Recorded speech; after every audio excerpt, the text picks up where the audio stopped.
अस्सलाम वालेकुम। मैं हूं कासिम जिस्कानी और आप देख रहे हैं virtual academy for nurses job preparation. तो आज नर्सिंग नॉलेज सीरीज का कैल्शियम इम्बेलेंस। अगर कैल्शियम इम्बेलेंस हो जाए तो क्या होगा? Hyper calcaemia and hypocalcaemia. तो कैल्शियम को सी के सिंबल से शो करते हैं। नॉर्मल वैल्यू जो कैल्शियम की होती है 9 to 11 mg पर डेसीलीटर पे होती है। तो सबसे पहले हम देखते हैं हाइपरकेलेमिया। हाइपरकेलेमिया क्या होगा? जब पोटेशियम का लेवल 11 से बढ़ जाए तो उस कंडीशन को कहेंगे हाइपर कैल्सीमिया। इसके लिए एक इसके सिम्टम को समझने के लिए, याद करने के लिए एक नेमोनिक है, बेकमी। बेकमी का जो फुल फॉर्म है bone pen. Calcium hyper calcaemia हो जाए तो बोन पेन होगा, इर्दमिया होगा, हार्ट का जो रेट रिदम जो होगी वो चेंज हो जाएगी, कम हो जाएगी। कार्डियक अरेस्ट हो सकता है, बाउंडिंग पल्स हो सकती है पेशेंट के अंदर, kidney stone, muscle weakness, excessive urination, ज्यादा पेशाब आएंगे, मसल वीक हो जाएगी। और ज्यादातर जो स्टोन होते हैं कि किडनी स्टोन, वो कैल्शियम के बने होते हैं। और सबसे ज्यादा जो कैल्शियम की टाइप जिसके ये स्टोन बने होते हैं वो होता है कैल्शियम ऑक्सलेट। और इस पे एसपीएससी के अंदर 2015 के अंदर भी क्वेश्चन आ चुका है। रिस्क फैक्टर कौन से हो सकते हैं? Calcium absorption, calcium excretion, kidney disease हो सकती हैं, थायराइड डायूरेटिक के यूज की वजह से भी हाइपर कैल्सीमिया हो सकता है, हाइपर पैराथायराइडिज्म, पैराथायराइड हार्मोन की ज्यादा रिलीजिंग की वजह से भी हो सकता है, bone breakdown from metastatic cancer, metastasis हो जाए कैंसर का। मेटास्टेसिस का मतलब है spread of cancer from abnormal to normal cells, normal cell में भी उसका फैला हो जाए तो उस highly concentrated blood haemoconcentration, जिसमें डायलेशन ना हो, डिहाइड्रेशन की वजह से ब्लड लॉस होने की, डायरिया वोमिटिंग की वजह से कंसंट्रेशन हाई हो जाए तो उसमें भी हो सकता है। ट्रीटमेंट कौन सी कर सकते हैं आप हाइपर कैल्सीमिया की? उसमें कैल्शियम का जो, अगर कोई पेशेंट है वो कैल्शियम की टेबलेट ओरल फॉर्म में या आईवी फॉर्म में ले रहा है तो पहले तो सबसे पहले उसको स्टॉप करना है। और देन फास्फोरस और कैल्सीटोनिन जो है वो पेशेंट को देनी है। और कैल्सीटोनिन हेल्प करेगी कैल्शियम को डिक्रीज करने में। Then hypocalcaemia. हाइपोकैल्सीमिया जब पोटेशियम कैल्शियम की लेवल 9 से बिलो हो जाए, when the level of calcium is below the 9 mg per decilitre, that is called hypocalcaemia. Hypocalcaemia के लिए एक नमूने के केट्स गो नम मीन्स कन्वल्शन, झटके पड़ेंगे, फिट्स पड़ेंगे, इर्दमियास होगा, टेटनी, क्रैम्प पड़ेंगे। झटके की उस कंडीशन को कहते हैं tetany. Tetany is a condition when patient has low calcium less than 9 mg per decilitre. Spasm and stridor. गोनम का मतलब होता है नंबनेस, जो फिगर्स हैं वो सुन होंगी, फेस लिम्स। पॉजिटिव ट्राउजिस साइन होगी। और ट्राउजिस साइन पॉजिटिव में होता क्या है कि जो कार्पल हैं उसमें क्रैम्प पड़ेंगे, cause by the inflating blood blood pressure, cuff अगर ज्यादा।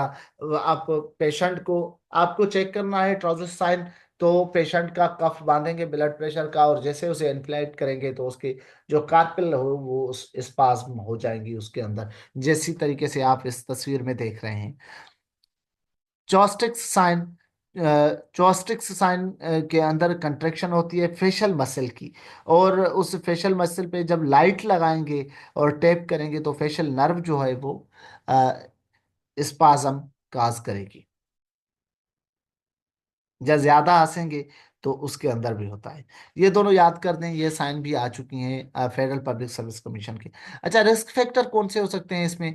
रिस्क फैक्टर इसमें हो सकता है इशू एब्जॉर्प्शन ऑफ कैल्शियम का इशू हो सकता है, इंटेस्टाइनल और जीआईटी का कोई ऑपरेशन किया हुआ उसकी वजह से।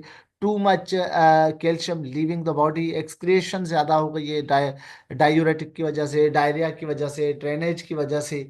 ठीक है, ट्रीट कैसे करें फिर? सबसे पहले पेशेंट का जो कैल्शियम का इंटेक है उसको बढ़ाना होगा हमें। जब कैल्शियम का इंटेक बढ़ाएंगे, कैल्शियम उसे सप्लीमेंट देंगे, विटामिन डी देंगे क्योंकि वो एब्जॉर्प्शन करा सके। कैल्शियम ग्लूकोनेट के इंजेक्शन आईवी फॉर्म में भी दे सकते हैं, और इसी तरीके से हम पेशेंट को ट्रीट कर सकते हैं। उसके बाद है मैग्नीशियम। मैग्नीशियम को Mg के सिंबल से शो किया जाता है। मैग्नीशियम का इम्बेलेंस हो जाए तो उसे कहते हैं हाइपर मैग्नीशियमिया एंड हाइपोमैग्नीशियमिया। हाइपर मैग्नीशियमिया जब कब कहेंगे? जब जो मैग्नीशियम की लेवल है वो 2.5 Mg पर डेसीलीटर से बढ़ जाए, तो इस कंडीशन को कहेंगे हाइपर मैग्नीशियमिया।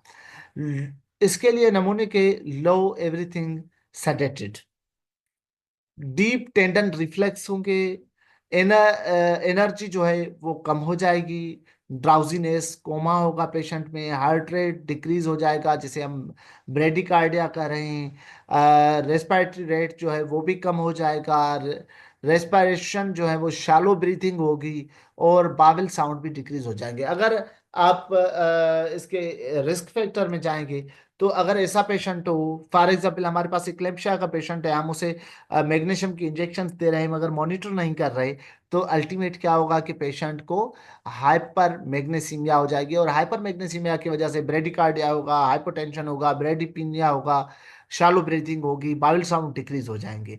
तो इसका जो रिस्क, एक तो रिस्क हो सकता है कि मैग्नीशियम का इंटेक ज्यादा हो, इंजेक्टेबल और उनमें लेक्सेटिव जो है वो उनका इंटेक हो, एक्सेसिव जो है मैग्नीशियम इंजेक्शन लगाई जाए, रीनल एक्सक्रिएशन ना हो, एक्सक्रिएट ना हो, डायबिटिक कीटो एसिडोसिस का पेशेंट हो, तो ऐसे पेशेंट में हाइपर मैग्नीशियमिया का रिस्क ज्यादा होता है। ट्रीटमेंट कैसे करेंगे? सबसे पहले हाइपर मैग्नीशियमिया के पेशेंट को लूप डायूरेटिक देंगे कि उसका वॉल्यूम हम लॉस करें। आईवी एडमिनिस्ट्रेशन करेंगे कैल्शियम क्लोराइड का। कैल्शियम क्लोराइड उसका एंटीडोट है। कैल्शियम ग्लूकोनेट भी आप दे सकते हैं। रेस्ट्रिक्ट करेंगे डाइटरी इंटेक्ट, अगर मैग्नीशियम वाली कोई चीजें खा रहा है पेशेंट, ले रहा है, तो उसको अवॉइड करेंगे। Use of laxatives, antacids containing magnesium जो है उनको भी हम बंद करेंगे। अगर पेशेंट पॉसिबल है तो हम पेशेंट का यूज ऑफ हीमोडायलिसिस भी करवा सकते हैं अगर इन सीवियर केसेस हों तो। अगर हम देखेंगे पोटेशियम हाइपोमैग्नीसीमिया, हाइपोमैग्नीसीमिया को देखेंगे तो उसकी डेफिनेशन ये होती है condition in which the magnesium level is below 1.5 is called hypomagnesemia। Hypomagnesaemia के अंदर क्या होता है कि डीप टेंडेंट रिफ्लेक्स हाइपर रिफ्लेक्सिया हो जाते हैं। अच्छा, हाइपो रिफ्लेक्सिया हो जाएंगे हाइपर मैग्नेसीमिया में, मगर हाइपो के अंदर फिर अपोजिट होता है। अगर हाइपोमैग्नेसीमिया हो जाए तो हार्ट रेट इंक्रीज हो जाता है, ब्लड प्रेशर रेज हो जाता है, शालो ब्रीथिंग होती है, एंड ट्विच पेरेस्थेसिया होती है, टेटनी और सीजर हो सकते हैं, इरिटेबल एंड कंफ्यूजन कंडीशंस हो सकती हैं।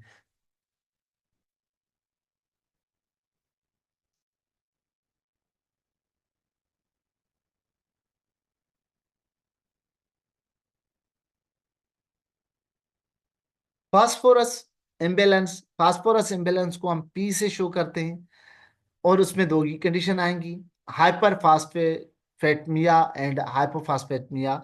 हाइपर फास्फेटेमिया के अंदर जो है क्या होता है कि मसल स्पाज्म होते हैं, टेटनी होती हैं, झटके पड़ते हैं, और पेशेंट जो है अगर हाइपर फास्फेटमिया का होगा तो उसमें पेशेंट में हाइपोकैल्सीमिया हो जाएगी। ठीक है, और कार्डियक एरिथमिया हो जाएगी, seizure, dry brittle nails and hairs हो जाएंगे।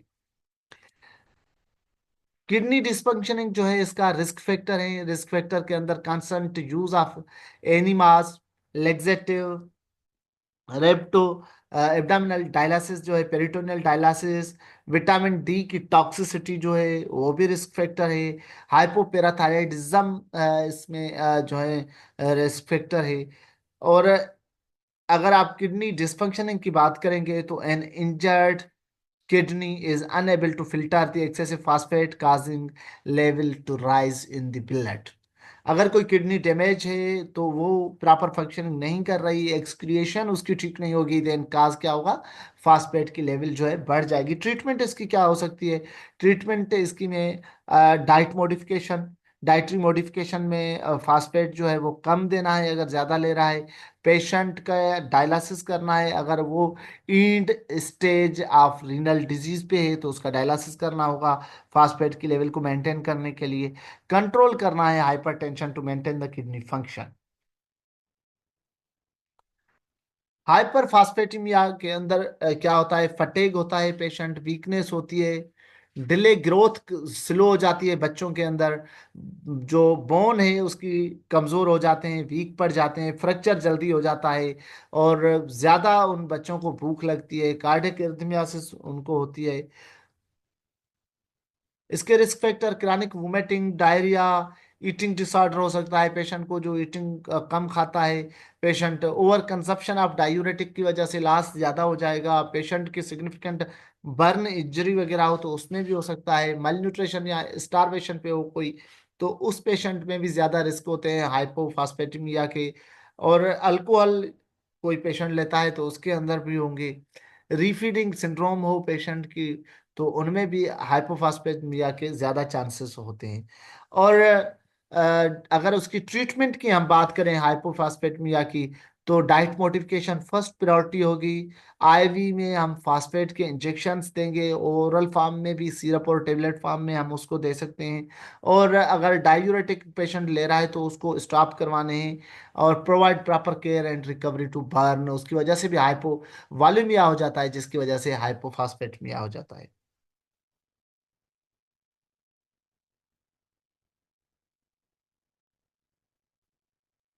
क्लोराइड इम्बेलेंस, क्लोराइड को हम Cl के सिंबल से शो करते हैं, और इसमें दो कंडीशन होती हैं, हाइपर क्लोरीमिया एंड हाइपर क्लोरीमिया।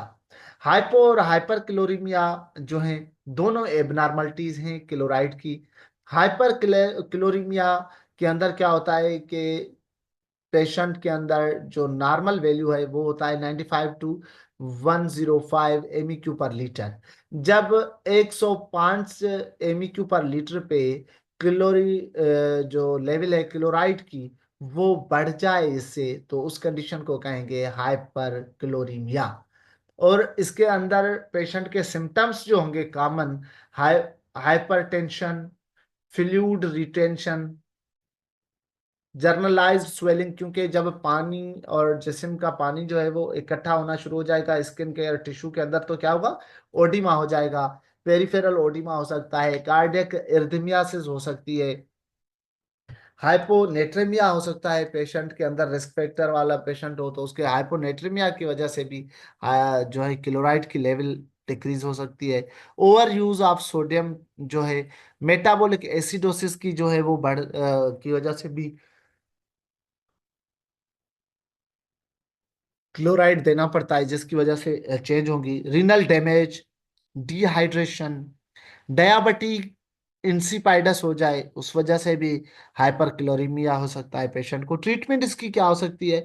ट्रीटमेंट इसका फर्स्ट जो फेज होगा वो डाइटरी मैनेजमेंट होगी, डाइट मॉडिफिकेशन होगी जिसमें सोडियम रिस्ट्रिक्शन होगा, fluid to flush salt, oral और आईवी फ्लूइड जो है वो उसका कम किया जाएगा जिसमें क्लोराइड हो, स्टार्ट ब्लड ग्लूकोज मैनेजमेंट और इंसुलिन देंगे उसको, डायलिसिस की नीड होगी तो एट लास्ट में हम डायलिसिस भी करवा सकते हैं पेशेंट का।